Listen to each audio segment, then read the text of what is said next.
नमस्कार दोस्तों, स्वागत है आप सभी का एक बार फिर से आपके अपने यूट्यूब चैनल प्रेम एकेडमी पर, जहां सफलता ही हमारा लक्ष्य है। दोस्तों, आज की इस वीडियो में हम लोग डिस्कस करेंगे ज्योग्राफी के अगले 10 क्वेश्चंस जो की वीडियो होगी पार्ट 4 में। ठीक है, तो पार्ट 4 आज जो है वीडियो का है, जिसमें हम लोग 10 क्वेश्चंस और डिस्कस करेंगे ज्योग्राफी के। और ये क्वेश्चंस आपके लगभग सभी एग्जाम्स के लिए जो है इंपॉर्टेंट होंगे। ठीक है, चलिए हम लोग देर ना करते हुए क्वेश्चंस को डिस्कस करते हैं। और ये क्वेश्चन सीरीज जो है, आपको इसके पहले की वीडियोस के जो लेक्चर्स हैं वो आपको वीडियो के डिस्क्रिप्शन में मिल जाएंगे। पार्ट 1, पार्ट 2, पार्ट 3 और हिस्ट्री के भी जो पार्ट 1, पार्ट 2 का सीरीज आया था वो भी आपको वीडियो के डिस्क्रिप्शन बॉक्स में मिल जाएगा। और ये सीरीज ऐसे ही कंटिन्यू रहेगी, साथ ही साथ आपकी क्लासेस जो लेक्चर कंटिन्यू है वो कंटिन्यू रहेंगे। अगला जो हमारा क्लास आने वाला है वो होगा आपका मौर्य वंश। ठीक है, तो हम लोग वहाँ पर मौर्य वंश की चर्चा करेंगे, लेकिन आज की यहाँ पर वीडियो में हम लोग देखेंगे 10 एमसीक्यू जो बहुत ही इंपॉर्टेंट होंगे आपके हर एग्जाम के लिए, चाहे वो यूपी पेट हो, आपका यूपी पेट का एग्जाम हो जिसमें आपका लेखपाल आएगा। ठीक है, और चाहे अभी आपका जो यूपी पीसीएस का पेपर आने वाला है उसके लिए भी ये बहुत ही ज़्यादा इंपॉर्टेंट वीडियो होगा। तो मैंने सारे क्वेश्चंस लगभग बहुत ही संभाल कर रखे हैं, यहाँ पर प्रीवियस ईयर में पूछे हुए क्वेश्चंस हैं, लगभग सारे के सारे क्वेश्चन प्रीवियस ईयर के हैं। तो कोशिश करिएगा आप लोग ज़्यादा से ज़्यादा क्वेश्चन अटेम्प्ट कर पाएँ। 10 क्वेश्चन हैं, आप लोग कोशिश करिए कि आपके लगभग 7 क्वेश्चन जो है ज़रूर अटेम्प्ट हो पाएँ। ठीक है, जितने भी क्वेश्चंस आप अटेम्प्ट करें, आप अपना आंसर कमेंट में कर दें, और आपके फाइनल जो भी आंसर आते हैं या जितने भी क्वेश्चंस आप अटेम्प्ट करते हैं वो कमेंट में करके बता दें, जिससे क्या होगा कि आप अपने आप को जज कर पाएंगे। ठीक है, तो चलिए दोस्तों शुरू करते हैं आज की इस वीडियो को। पहला क्वेश्चन हम लोग देखते हैं। पहला क्वेश्चन हमारा क्या कहता है। पहला क्वेश्चन है, क्वेश्चन नंबर 31 होगा ये, चूंकि पार्ट 4 है वीडियो का, तो इससे पहले क्वेश्चन नंबर 30 तक मैंने करा चुका हूँ। क्वेश्चन नंबर 31 है ये। निम्नलिखित में से गलत जोड़े को इंगित कीजिए। ठीक है, यहाँ पर 4 ऑप्शन दिए हुए हैं, 4 चीज़ें हैं, 4 चीज़ों को सही तरीके से यहाँ पर अरेंज नहीं किया गया है चारों को। एक चीज़ को इसमें से गलत है, उसी को बताया है कि गलत चीज़ को इंगित कीजिए। तो पहला है मयूर काशी क्या पश्चिम बंगाल में है, दूसरा है मौदका बांध क्या उत्तर प्रदेश में है, तीसरा है मुकेरियां जल विद्युत परियोजना क्या पंजाब में है, और चौथा है कल्लाड़ा सिंचाई योजना क्या तमिलनाडु में पड़ती है। तो आप सभी को पता होगा कि जो कल्लाड़ा सिंचाई योजना है ये सिर्फ कहाँ और कहाँ पड़ती है, तमिलनाडु में नहीं पड़ती है। ठीक है, तो कल्लाड़ा सिंचाई योजना आखिर पड़ती कहाँ पर है, हम लोग देख लेते हैं। इसका चौथा ऑप्शन जो है बिल्कुल सही होगा, जो यही मयूर काशी जो है ये पश्चिम बंगाल में है, मौदाका बांध जो है ये उत्तर प्रदेश में है, और मुकेरिया जल विद्युत परियोजना ये पंजाब में है। लेकिन कल्लाड़ा सिंचाई योजना जो है वो तमिलनाडु में ना होकर ये कहाँ पर स्थित है, आपकी केरल में स्थित है। ये कहाँ पर स्थित है, केरल में स्थित है। ठीक है, चलिए क्वेश्चन नंबर 31 हो गया। क्वेश्चन नंबर 32 को चलते हैं। 32 क्वेश्चन हमारा क्या कहता है। मध्य प्रदेश के किस ऐतिहासिक स्थान पर भारतीय पुरातत्व सर्वेक्षण ने जुरासिक पार्क स्थापित करने का फैसला किया है। मध्य प्रदेश के किस ऐतिहासिक स्थान पर भारतीय पुरातत्व सर्वेक्षण ने जुरासिक पार्क स्थापित करने का फैसला किया है। क्वेश्चन नंबर 32, 5 सेकंड का टाइम है, आप लोग जल्दी से बता दीजिए। पहला ऑप्शन है आपके पास में ग्वालियर, दूसरा ऑप्शन है इंदौर, तीसरा ऑप्शन है मांडू, और चौथा ऑप्शन है आपके पास में जबलपुर। तो देखिए इसका जो आंसर होगा, आप लोगों को 5 सेकंड का टाइमर भी समाप्त हो चुका है, तो इसका आंसर है वो क्या है, मांडू। इसका आंसर क्या होगा, मांडू। तो मध्य प्रदेश का जो एक मांडू नाम का स्थल है वहां पर क्या है, पुरातात्विक जो भारतीय पुरातात्विक सर्वेक्षण है वहां पर एक जुरासिक पार्क स्थापित करने का फैसला किया है। ठीक है, तो इसका जो सही आंसर होगा वो क्या होगा, answer number option number C. तो मांडू नामक प्राचीन नगर कहाँ पर स्थित है, मध्य प्रदेश के धार जिले में है। मध्य प्रदेश के किस जिले में है, धार जिले में है। मांडू में बाज बहादुर का महल, बाज बहादुर का नाम आप लोगों ने सुना होगा। बाज बहादुर का म, महल, रीवा कुंड, दरिया खान की मजार इत्यादि प्रसिद्ध ऐतिहासिक स्थल भी मौजूद हैं। तो ये बात भी आप लोग ध्यान रखिएगा, क्या क्या है यहाँ पर, बाज बहादुर का महल, रीवा कुंड, दरिया खान की मजार इत्यादि यहाँ पर प्रसिद्ध ऐतिहासिक स्थल है। क्वेश्चन नंबर 32 हो गया आपका। क्वेश्चन नंबर 33 की ओर चलते हैं। क्वेश्चन नंबर 33 हमारा क्या कहता है, निम्नलिखित में से कौन सी नदी पश्चिमी घाट की नदी नहीं है। निम्नलिखित में से कौन सी नदी पश्चिमी घाट की नदी नहीं है। पहला ऑप्शन है आप लोगों के पास में गोदावरी, पहला ऑप्शन है गोदावरी, दूसरा ऑप्शन है कृष्णा नदी, तीसरा ऑप्शन है सतलुज नदी, और चौथा ऑप्शन है आपके पास में पलार नदी। चौथा ऑप्शन क्या है आप लोगों के पास में, पलार नदी। तो इसका जो सही आंसर होगा वो क्या होगा, चलिए 5 सेकंड का टाइम ले लेते हैं। 5 सेकंड के टाइम में आप लोग जो है आंसर कमेंट करके बता सकते हैं कि इसका जो सही ऑप्शन क्या होगा। तो चलिए मैं इसका सही आंसर आप लोग को बता देता हूँ।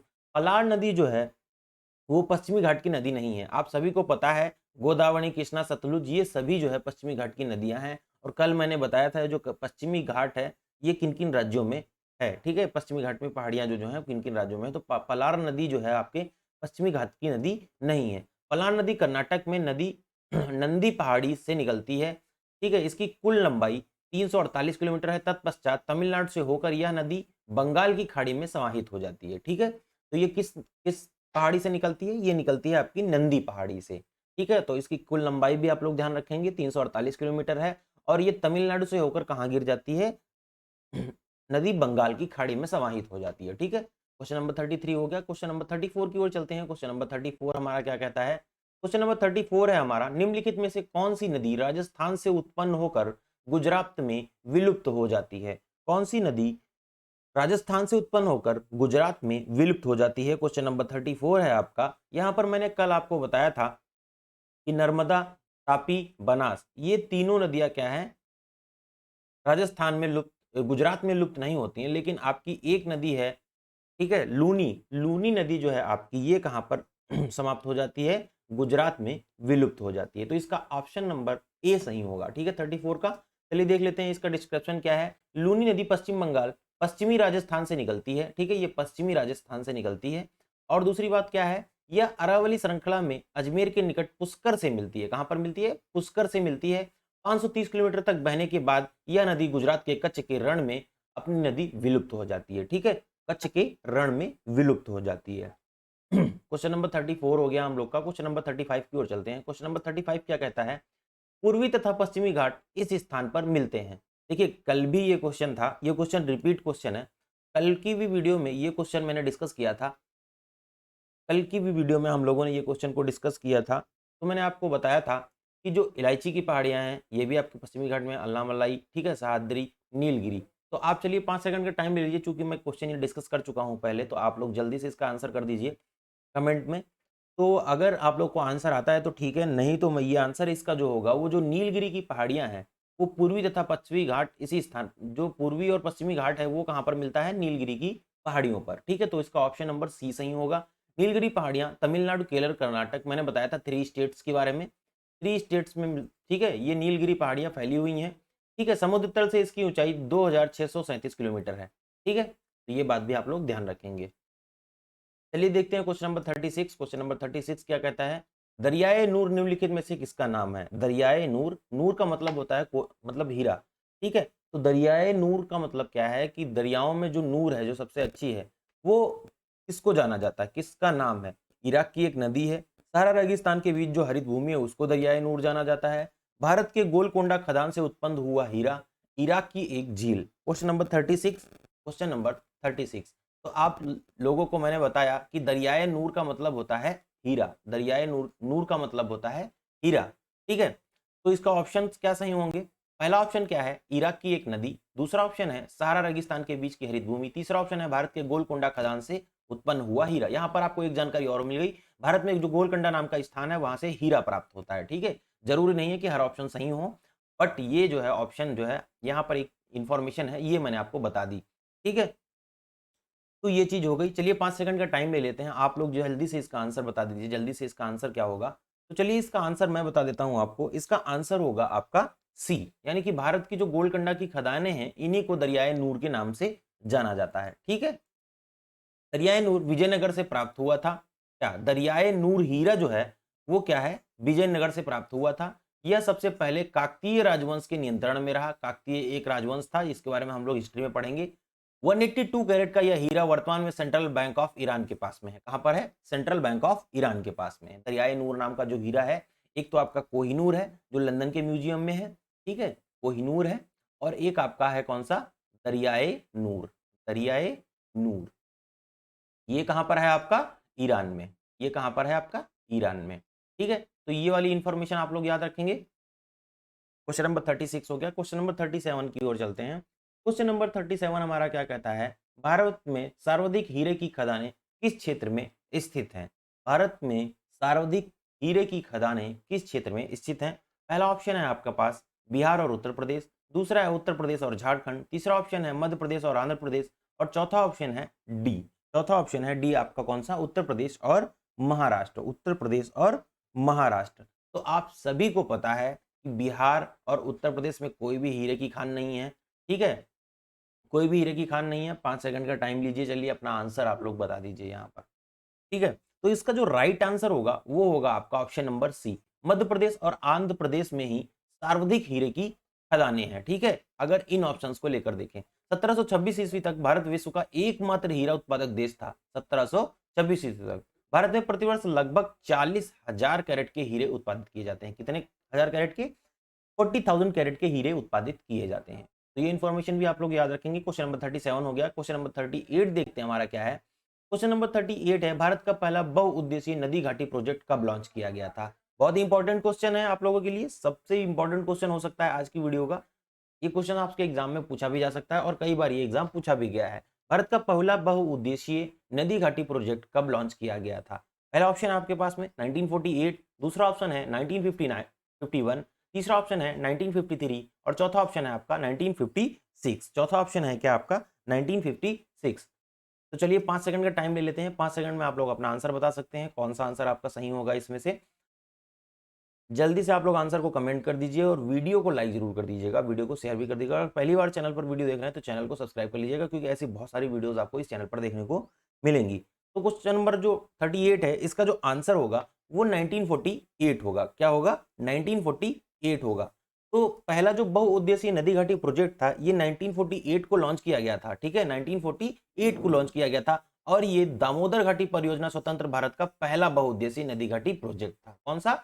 दामोदर घाटी परियोजना पहला जो है बहुउद्देशीय नदी घाटी परियोजना जो है प्रोजेक्ट था। दामोदर घाटी कॉरपोरेशन की स्थापना 7 जुलाई 1948 को हुई थी। 7 जुलाई 1948 को हुई थी। देखिए दोस्तों, ये जो डिस्क्रिप्शन बॉक्स मैं यहाँ पर डाल देता हूँ हर क्वेश्चन का, ये आपके लिए बहुत इंपॉर्टेंट होता है, क्योंकि यहाँ पर आपको कई सारी चीजें देखने को मिल जाती हैं। पहली बात तो ये आपको क्वेश्चन में देखने को मिल गया कि 1948 में जो है क्या हुआ आपका, पहली बहुउद्देशीय नदी घाटी परियोजना शुरू हुई। फिर ये पता चला कि किस नदी पर शुरू हुई थी, किस नदी पर शुरू हुई, कब हुई, ये इंफॉर्मेशन भी आपको मिल गई, ठीक है। तो यहाँ पर एक क्वेश्चन से आपके लगभग 4 क्वेश्चन तैयार होते हैं। हर क्वेश्चन से आप मान के चलिए, एवरेज मान के चलिए, तो हर क्वेश्चन से आपके लगभग 3 क्वेश्चन तैयार होते हैं। तो ये वीडियो आपके लिए काफी इंपॉर्टेंट होता है। क्वेश्चन नंबर 39 की ओर चलते हैं। क्वेश्चन नंबर 39 हमारा क्या कहता है?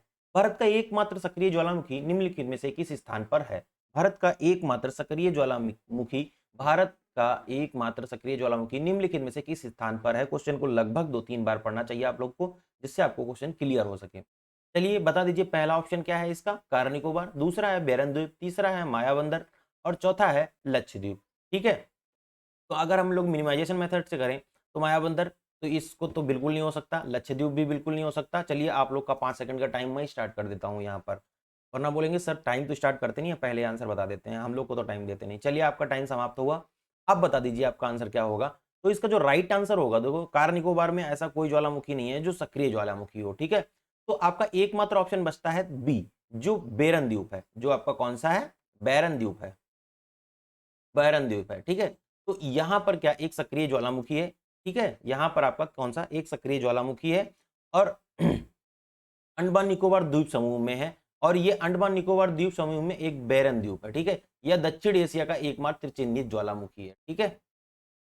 चलिए क्वेश्चन नंबर 39 हो गया। आज का लास्ट क्वेश्चन देख लेते हैं हम लोग। आज का लास्ट क्वेश्चन हमारा जो क्या होगा, क्वेश्चन नंबर 40। क्वेश्चन नंबर 40 हमारा आज का लास्ट क्वेश्चन होगा और इसके बाद हम लोग अगली वीडियो को लेके आएंगे, जिसमें हम लोग 10 क्वेश्चन को और डिस्कस करेंगे। पहला क्वेश्चन नंबर 40 हमारा क्या कहता है? निम्नलिखित में से कौन सा जल स्रोत भारत के दक्षिण पूर्व में और मालदीव के पूर्व में स्थित है? भारत का कौन सा जल स्रोत भारत के दक्षिण पूर्व में और मालदीव के पूर्व में स्थित है? यानी कि भारत के दक्षिण पूर्व में हो और मालदीव के कहां पर हो? पूर्व में स्थित हो। पहला कौन सा ऑप्शन है आपका? लक्षद्वीप सागर, दूसरा है मन्नार की खाड़ी, तो तीसरा ऑप्शन है पल्क स्ट्रेट और चौथा ऑप्शन है आपका मिनी क्वाय।